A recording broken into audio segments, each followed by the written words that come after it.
This is a pretty important subject, let's say. I'm not a PhD. I'm not a doctor. I am a researcher, and what I mean by that is I'm a forensic researcher. So I read a lot, but I don't have the mechanisms to publish like a normal PhD would. So when I discover new things or have new thoughts or think that I'm really onto something, and again, if you're a research professional or a lettered, professional watching this, I reference everything that I do. So I substantiate, my thoughts and kind of where I go.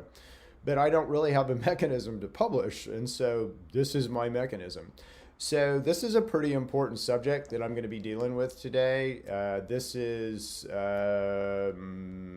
weighty, let's just say that. So, if you're out there kind of in normal human world listening, this is important stuff. If you're a PhD or an MD, then I would listen with great interest. Again, I try to take these concepts and make them interpretable to everyone. But certainly that doesn't take away from the weight of the concept. So here we go. So let's talk a little bit about something that I call the bacterial hijack. You're going to hear a lot about the bacterial hijack from me over the coming years and all that. So let's dive right into it. So first of all, I want to talk a little bit about just systems of medicine, and I think we're sort of leaving one system behind, and a new system is emerging. And I don't mean to offend anyone by this, and I don't mean to lampoon anyone with this either. But we're kind of right now we're moving away from, let's say, this system of a man-made, medical system where, and again, there's been great strides made there. If I get shot or, trauma and acute care, there's no one that does it better right now, than pharma and the pharma system. But that doesn't mean that that applies everywhere, and that doesn't mean that that applies to all situations. And we've all kind of have this, or at least I grew up with this one pill fixes all mentality. If something's wrong with me, I go to the doctor's going to give me a pill, and then I'll get better, right? But I think that we're seeing the veil kind of get ripped off that system, and it's definitely a profit driven system. It's definitely a profits over patients. I think we've seen that over the last few years. It's institutional, meaning it's hard to change. It's kind of worships, let's say, man over God. It doesn't really consider the cause of disease, because if you consider the cause of disease, you kind of hurt the business model, right? It's definitely flawed. It makes mistakes. Again, I think if you're not seeing that already, I think you will in the coming years about some mistakes that have been made over the last 4 or 5 years, let's say. And it doesn't really honor man. I mean, it kind of humiliates us, doesn't it? If you've ever been through any kind of a surgery or pharma situation, it's just, you're stripped of all your dignity by the time you're done with that. So, what is God's system? Well, God has built, and this is what I want to talk about, because we're going to talk about this bacterial hijack, but the way that you get past this bacterial hijack is by understanding God's natural system of medicine. And what does that mean? Well, it expresses through nature. It requires an understanding of how you work. And in our current situation, boy, that's almost like occulted from us. I'm not going to teach you about how you work because it breaks the business model. God's system really it relies on the healing power of the sun. It gets at the core of disease, which, again, you're going to may or may not argue with me about this one, but hopefully by the end of this, you'll at least understand what I'm talking about. So it gets at the core, the cause of disease, which is possession. In every religion, there's this notion of possession. Well, what does that mean? Well, again, we're going to talk about this in a very scientific and pharmacological way, but I think by the end of this, you'll understand at least why I think what I think. And God's system honors man, really, and nature, right? So it really elevates man and nature as the healing forces and, And it's definitely not a one pill thing. It's a system. So you have to kind of understand how you work and how God works and how God expresses, and then blow with the wind rather than fight the wind. So I want to sort of start this with those thoughts. I know that's a little far afield from what we came here for, but we'll get there. So inside of us, this is something that I think is just logical and obvious, but every cell, every single cell inside of you is always striving toward perfect. There's not one cell in you that's made it as, just sort of is built to destroy itself or built to mutate or built to screw up, right? Every single cell inside of ourselves is always striving toward perfect. If something happens to it, if it goes bad, if it gets traumatized, infected, it will divide, and that new version of itself will always be striving toward perfect. And you have a process that will come along and get rid of the trash, as long as you have that process on, which we'll talk about in a second. But every cell inside of you is always striving toward perfect, okay? Well, why do we break? Why do we become diseased? Why do cells look like they do down at the bottom? That's, cancerous cells. So why does this happen? And why do we become sick? Why do cells not always strive toward perfect? Well, it takes something. It takes an insult. It takes a, trauma. It might be an acute injury. You might have a gunshot wound or something like that, right? That might cause cells to dysfunction. But for the majority of us, and again, I'm going to call everything bacteria. So virus, fungus, granules, granulocytes, all that stuff, I'm going to just call bacteria, because the pathology is roughly the same as a kind of what happens here. Again, viruses will burn through you quicker, and they like to move around, and that's how they sort of, then they mutate inside of you or whatever. A bacteria will stick with you longer. A fungus will develop and stick with you longer. So yeah, we know all that, but let's just, for argument's purposes, let's call all of that bacteria. So in order to, hijack you, in order for bacteria to take hold inside of us, in order for us to get sick, they have to do certain things, right? And again, in my mind, this bacteria, this is the cause of most disease. This is, at the core of almost everything. Certainly looking to be at the core of most cancers. You want to argue with me? Great. HPV, core of cervical cancer. H. pylori, core of stomach cancer, and gastric ulcers and gastritis and all that. We could go on and on and on, but it takes an insult, and hopefully by the end of this you'll be convinced of that. But anyway, how do these bacteria do it? How do they hijack us? Well, they have to get control of our plane, which is cells inside of our body. And this requires disrupting, the normal flow of things. They have to keep in control of the plane or the cells. Once they sort of get inside, they have to develop a defensive strategy. They need to eat, they need to stay alive, and they need to complete their task of taking over. And then, if you further that, they need to reproduce, they need to move around, they need to expand. They might want to take over another plane or another plane or another plane, right? So bacteria have to invade a cell and change its defenses. Bacteria have to take control of a microsystem in order to evade your immune response. And that microsystem might start off being a cell or a cell lining, and then it will expand outward. But they have to take control of that and control that microenvironment through your immune response and a bunch of other stuff, or you'll just kill them.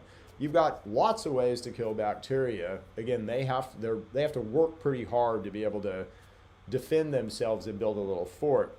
They have to alter the metabolism of the cell. They have to alter your immune response.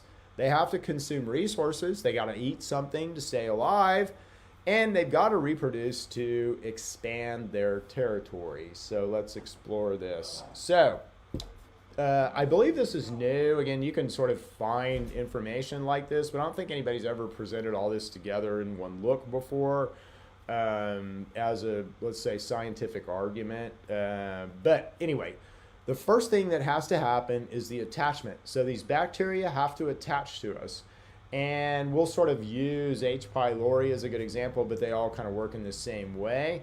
So in order to do that, they have to sort of hit some structure inside of you. So again, they're going to be in interstitial fluid. They're going to be in lymph and blood. You might have eaten them, so they might be coming through your stomach, and they might be in your stomach system. But in order for them to sort of interface with you, they have to attach. And in order to do that, it's usually through a lining, a cellular lining. Pylori, it's through your stomach lining. And so they have to attach and they have to interface in some way.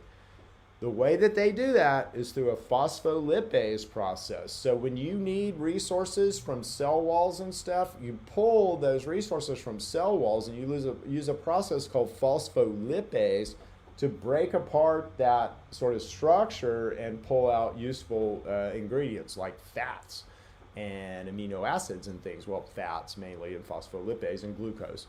But anyway, so they use this phospholipase process. It's actually a specific process called 2A, and that's how they interface with a cell wall, and they literally fuse with a lining. So like with pylori, it's the stomach lining, but with, in other situations in other cells, it's other ways, but it's always through 2A, or looking to be mainly through 2A. All right, so they fuse, but now that they're fused with some cell linings and stuff, and now that they can sort of, let's say, attach and sort of set up a forward base, now they need to kind of break in. And how do they break in? Well, they break in through these ways that our cells have to basically be able to sense them. And so we have cellular mechanisms to be able to understand when we're infected with bacteria. And these things are called toll-like receptors, and they work for different, so some are more sensitive to bacteria, some are more sensitive to molds, to funguses, but they all are sensitive to the signaling mechanisms of whatever bug that is. But TLR4 is a big one, okay? So our immune system, we have these receptors that are toll-like receptors. These receptors are used to sense bacterial invaders and make changes in our immune system to handle different types of invaders. So again, your reaction to a fungus might be a little bit different than your reaction to an H. pylori or a staph or strep or E. coli or whatever. But it's all sensed through these toll-like receptors. Bacteria alter, they literally change the genetic expression of TLR4 and invade the cell at TLR4 by using lipopolysaccharide or other these small molecule signaling mechanisms they have that hit other TLRs, but mainly it's TLR4 through lipopolysaccharide, and LPS alters TLR4. Okay, so then basically they need to, so now they've sort of altered, and they can alter immune cells through TLR4. They can alter stem cells through TLR4. So it's pretty significant. But they start off and they do this in a little microsystem. So they sort of control their system and their environment, starting by that cellular attachment through PLA2.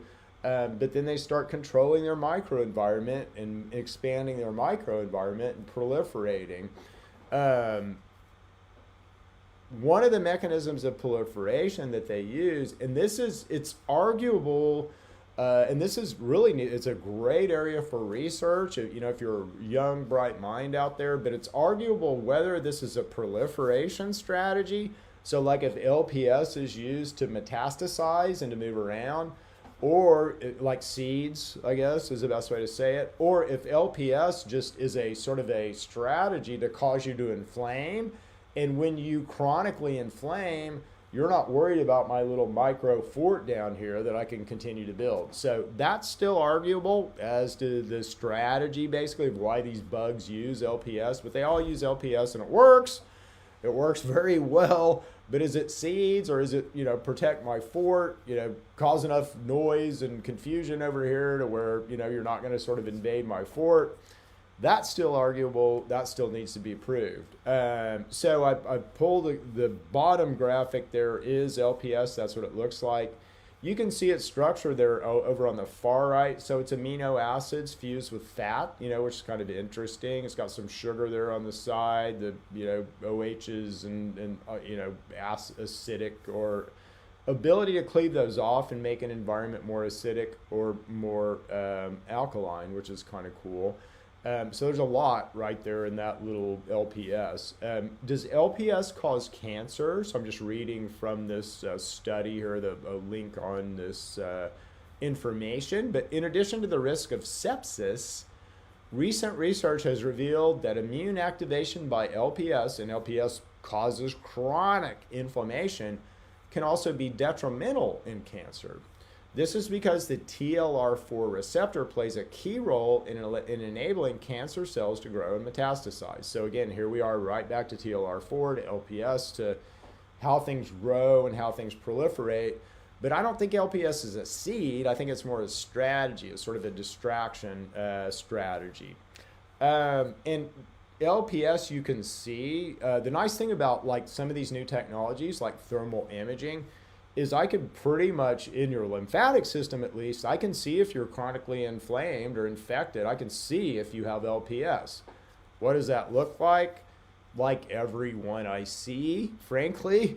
But you can see, your lymphatic areas are in your inner thighs, between your arms, between your breasts, underneath your breasts for females. For males, more upper chest area, again in the nooks of your arms, in your fingernails, in your belly button.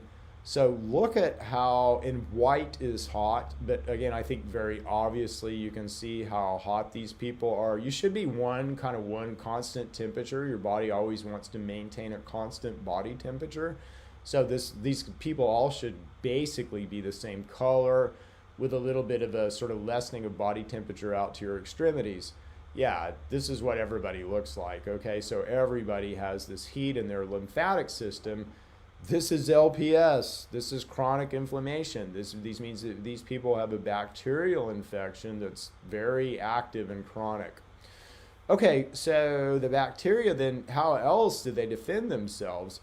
Well, LPS is a pretty interesting thing, and it also arguably mutates TLR4. It certainly influences TLR4, and TLR4 is absolutely involved in this pathology.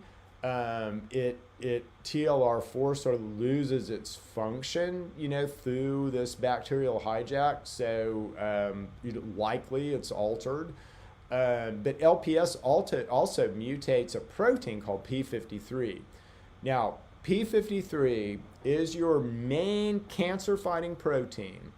It is a super important protein in how we defend ourselves and how we kind of stop a cell that's out of control. So again, every cell is always trying to be perfect. If something happens to a cell and it starts breaking, well, this is a mechanism, and P53 should stop that cell from doing what it is, cause it to divide, build another perfect self, and sort of trash off the rest. But with LPS in the bacterial hijack, LPS alters and mutates P53. Yes, and so P53, at least in the microsystem, becomes ineffective at doing its job. So again, what does this mean? Well, the bacteria are taking out our comms and they're taking out our reaction force. How in the world can we defend ourselves if our reaction force and our comms are gone? They also alter the process where we get rid of mutated cells called autophagy. So you have two ways to kill cancer natively: P53, which gets mutated, and autophagy, which gets hijacked in this process. So, well, we'll talk about that in a second. Okay, so what else do these guys do? How else do they defend themselves? Well, it turns out P53 is our big circadian regulator. It is the communication point that talks to all of our clock genes and all of these circadian genes. 43%, 42% of your genes, it's arguable, it sometimes goes up to 50, But a lot of your genes, let's say a third at least of your genes, are controlled by clock. And without P53, you can't control them. Clock will tick, but won't reverberate. You won't be able to control genetic expression. And guess what they're tied to? Your immune response. So how smart of the bacteria to basically get the one thing, and we've only got one gene that will do a P53-like thing called P53, but we only have one of them. And again, they hijack that right off. So it's just like they sort of knock down all of these defensive mechanisms that we have in order to get them. Thank goodness this is micro, not macro, but it can become macro, and we'll, again, talk about that in a second. But P53 controls our circadian gene expression, so about 42% of our genes. P53 controls genes that are immune-related and that express by circadian rhythms, and TLR9 is a big one, and he is a big-time circadian guy. By controlling the circadian expression of... So LPS, I can jack with TLR4, but in order to move around and proliferate, I need to get TLR9. So I just wait for him to go to sleep. Again, I shut down the genes that are associated with expressing him, and I just kind of wait for him to go to sleep anyway, and then I can move around. Yeah. By controlling the circadian expression of genes, bacteria can create opportunistic timing to reproduce and grow. But that's what I just said. Basically, they understand your circadian. They know it's knocked down. They know that you can't get them at certain times, and even more so, it's knocked down anyway, and they use those times to move around. By controlling the expression of genes, bacteria can downregulate immune mediators that would otherwise kill them. Yeah. All right, the defense 3. So what else do they do, the little buggers? Well, they also invade stem cells, and they do this at TLR4. They alter, basically, our ability for stem cells to differentiate into M2 macrophages. Yeah. So if you're always polarized as M1, then, again, I just need one strategy to kind of defend myself against. And what does M1 versus M2 mean? M1 is killer stuff, immediate killer cells that go out and try to kill things. M2 is more your antibody defense. So again, if I can force everything to M1 and put up my defenses there, and again, I only need one set of defenses. I don't have to even worry about M2 in my microenvironment. And guess what? This is exactly what happens. And this is why in very severe like cancers and like leukemias and things like that, this is exactly what's happened. All of the stem cells have been sort of jumped and they're set. I mean, you can't change them, and you can't change that immune response unless you have a stem cell transplant. And when you have a stem cell transplant, you get new fresh stem cells.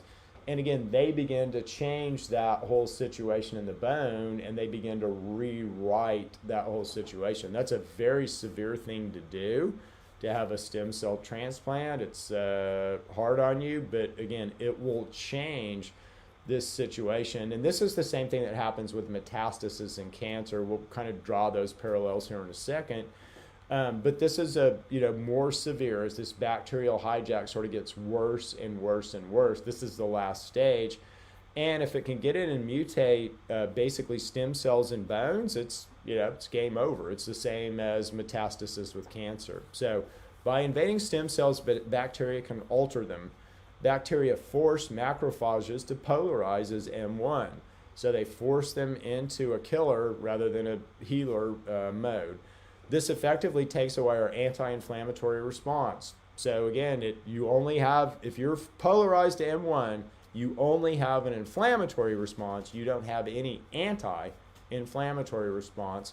And they use that against us. This is why everyone looks like this, okay? They're using it against us. We don't have an anti-inflammatory response. And this gets worse even by stuff that we eat, which that's a whole nother video. All interactions are micro, though, not macro. So this doesn't necessarily happen everywhere. It's sort of a system that they're setting up in order to try to take it macro, but it's always micro. Okay? All right. So what is the fort? What does it look like? Can we test it? Can we measure it? Yes, which is great. The bacterial hijack, it doesn't resemble cancer, it just is cancer. It just depends on where the cell is, what the structure is, what the membrane types are. It's all the same stuff. Depending on the type of cell, it could be cancer. The cellular pathology of autism resembles cancer. If you don't believe me, look up what white blood cells do in autism. The cellular pathology of RA resembles cancer. Look that up. The cellular pathology of hair loss resembles cancer. Look that up. The cellular pathology of tooth decay resembles cancer. Cancer is bacterial infection, and bacterial infection is cancer. So hopefully, there's lots of evidence for that. Again, happy to argue that with you, PhD guy or MD guy or ad nauseum. Lots of evidence for that, and I will kick your butt if you try to argue that with me, believe me. But point of this is that this all looks the same. So this bacterial hijack all looks like cancer, and cancer looks like the bacterial hijack because it's all the same stuff. It's a weakening of our immune system. It's sort of an infection by some kind of bacteria. It's a setup of the fort. They do their thing. And, if our immune system isn't strong enough, it gets bigger and bigger and worse and worse. If our immune system is strong enough, we can fight it back. But if we get sick with something else, it's going to happen again. This is also why these things cycle, right? So if you're a woman and you have endometriosis or something like that, it's way worse at certain times of the month. If you have Epstein-Barr, if you have HPV, if you have, any of this stuff, right? It's going to be way worse at certain times of the day and certain times of the month because it cycles. It's circadian. So this whole thing, this whole cancer thing, this tell, if you will, is something called the Warburg effect. And again, it's consistent with bacterial invasion. It's consistent with this hijack that I'm talking about. If you don't believe me, go look it up. It's consistent with cancer. It is not normal. And this is the biggest thing. It's not like normal. It's not how your cells want to run.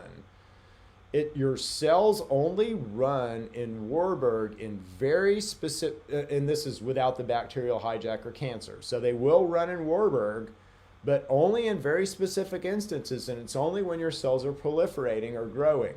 So like when you're making new, let's say you have a cellular situation where you have some cells that are, need oxygen and you got to get oxygen to them, well, your blood vessels are going to grow and expand out to that area in order to get blood, to get oxygen to that area. When you're doing that rapid growth, cells will go in Warburg because they have to do it really, really fast. They don't care if they need oxygen or not. They're just going to wham, grow, right? So that is Warburg. But bacterial hijack and cancer, all those cells that are associated with that pathogenesis get stuck in Warburg, and that is abnormal. Even in the presence of fats and oxygen, they stay in Warburg. That's not normal, okay? It's consistent with cancer, but it's also consistent with this bacterial hijack. If you look at what happens in autism with white blood cells, it's the same stuff. RA, it's the same stuff. Almost every disease, it's the same stuff, okay? So this requires, though, a tremendous amount of energy, the Warburg effect. It is inefficient. It is stuck in glucose, but with even more energetic constraints, okay? It is energetically demanding, minimally. So consider this. And these altered cells, by the way, they eat glucose and they also eat amino acids, okay? So you've heard, cancer cells eat sugar. Well, a bacterial infection eats sugar, okay? Cancer cells also eat amino acids. And a bacterial infection will eat amino acids. What do you think that does to your resources? Can you run your body without amino acids? No, because you can't make proteins. Again, you make proteins to do all kinds of stuff, to run your body and to manage and manage stresses and do all kinds of stuff. And if you can't make protein, you're going to suffer in some way, right? And again, if your bacterial infection or your cancer is eating all your glucose and your aminos, you're going to have other unintended consequences. Let's say they're not even associated with that because you don't have the resources that you need. So again, these little bugs want to take us over, right? They want to really control us, and they all want to metastasize. So it doesn't really matter if you're talking about RA, if you're talking about cancer, if you're talking about autism, if you're talking about muscular dystrophy. It doesn't really matter what the symptoms of the disease are. The underlying cause is always this bacterial hijack. This even applies to aging. You know, again, every cell is always striving toward perfect. Should we age? What causes aging? Bacterial hijack. So even if you're not sick, you have this. We all have this, okay? You want me to go back to here, I'll show you, because everyone looks like this, okay? We all have this. We all have this to one degree or another. So this is and again, the hijack will metastasize. And once it gets into our bone, once it begins to alter our stem cells, once it, sort of gets in rhythm with our circadian, it's very hard to break this bacterial hijack. And again, we're going to have it. It just might manifest in different symptoms at different times. But this really has to do with our immune system, and this is how we defend ourselves. But just like cancer, all bacterial infections want to metastasize. Metastasis happens by LPS, because LPS got to knock down basically get your immune system so confused that I can move around. And other PAMPs are just other funguses and stuff, use stuff other than LPS, but it's all basically the same stuff, via chronic inflammation.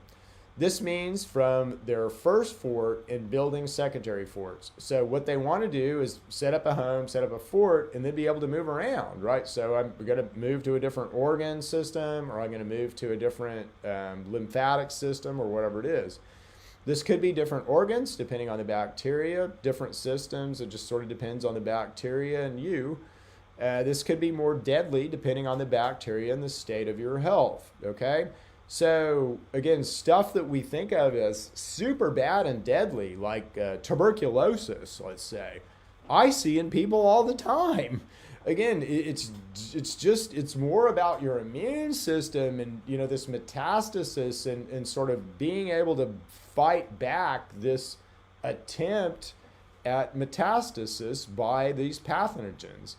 And again, it's all kind of rooted in stem cells in the bone.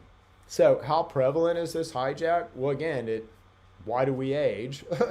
Every cell inside of us is always striving toward perfect, so why do we age? Nothing really ever wears out inside of us, and if it does, it'll just rebuild itself and build a new perfect version, right? We're capable always of creating a new copy of ourselves. We age because of this bacterial hijack. We all have it. Everyone on Earth right now has this, and in some, it's just more metastasized than in others. When our immune system is weak, this metastasis will begin to happen, and it will happen more and more. It's like a war almost inside of us all the time with our kind of immune system and this metastasis trying to gain more and more ground. And the bacterial hijack is absolutely responsible for most disease. All right, so if you look at this graph over on the right, this is just about mitochondrial dysfunction. And an elephant down there on the right has more ways to protect itself. They have, let's say, more P53-like things than we do. And they live a lot longer than we do because they can defend themselves against this bacterial hijack a lot more readily than we can, okay? A lot more readily. Now, can we defend ourselves against this? Yes. And I don't mean to offend anyone, but we are all stupid, lazy, unconcerned, and sluggish when it comes to understanding this and defending ourselves, okay? Because, and it's all about just understanding God's natural system, but it's not a pill, it's several different things. It's understanding kind of how we work and our immune system works, and understanding kind of the tools that are all around us all the time, and then using those tools. Okay, so if you think about it, let's talk in a frame of cancer. So if you look at a scale, right? So some scales, and let's say cancer, it's weighty and heavy. It's going to tip scales, and it again, it's going to win. It's going to begin to win. We're going to begin to die if we have cancer. Well, how do we fight against it? Well, chemo is a pretty weighty pill, so it might, do something, or radiation or whatever. But again, if we start intermittent fasting, that's going to tip the scale. If we understand what to eat and what our bodies need to eat when we have cancer, and start eating that, in our fasting window or outside of our fasting window, we're going to tip the scales. If we start exercising and giving our body what it needs exercising wise, we're going to tip the scales. If we understand what supplements we can take that get in the middle of this bacterial hijack, we're going to tip the scales.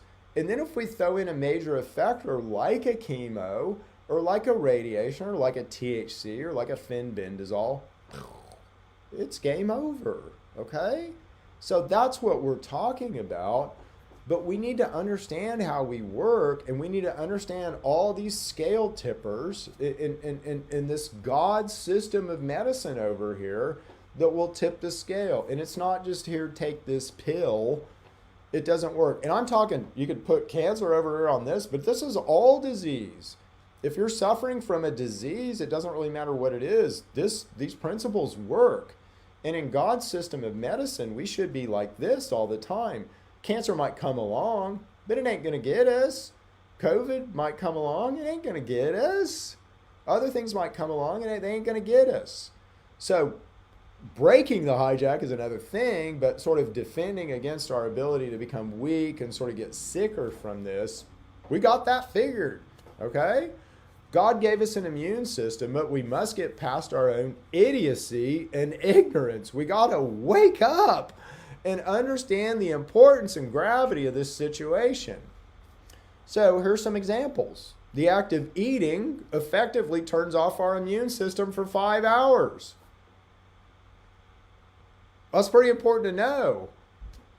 Why is it pharma teaching about us this? Why does the medical system teach us about this? Again, because their system serves themselves. It serves their profits, their money. This is God's system. Again, when you eat, you turn off your immune system for 5 hours. You need to know that in order to defend yourself.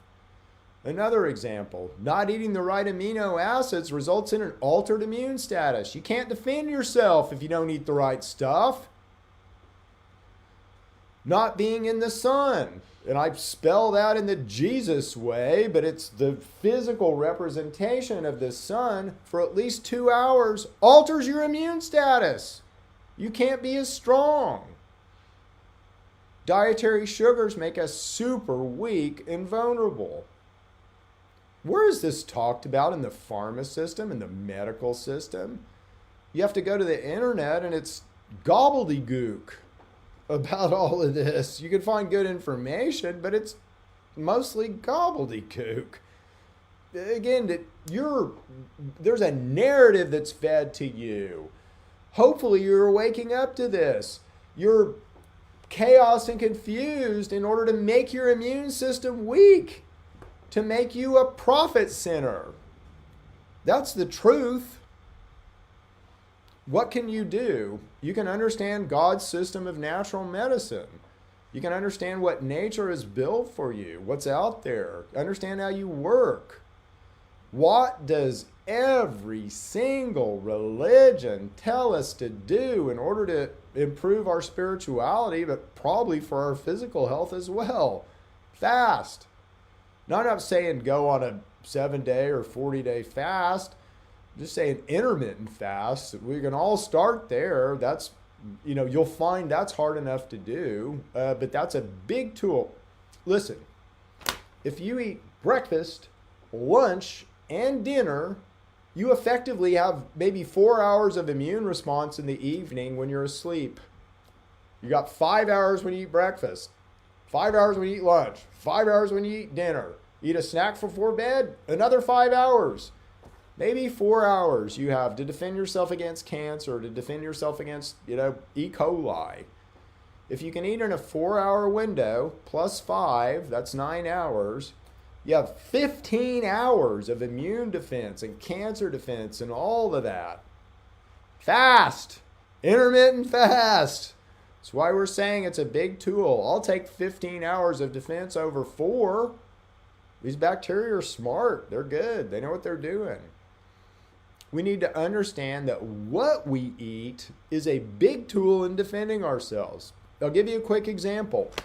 Rosacea. So if you have rosacea has been tied to a lack of manufacturing of a certain protein. Okay? Well, did those cells just wake up one day and say, I don't think I'm going to make that protein today? It's not how it works. It's not how it works at all. If you have the stuff around a cell, the amino acids around a cell to be able to make a protein that cell is trying to make, unless it's some other extenuating circumstance, it's going to make that protein. The main reason that it doesn't make that protein is it doesn't have the stuff it needs. How does it get the stuff it needs? Amino acids. We have to have the right amino acids. So anyway, just understanding, and dietary fats as well, and some fiber. But understanding what to eat is a big tool in defending ourselves. And again, I do lots of videos on that. There's plenty of stuff out there. But good Lord, don't just find your expert that you trust.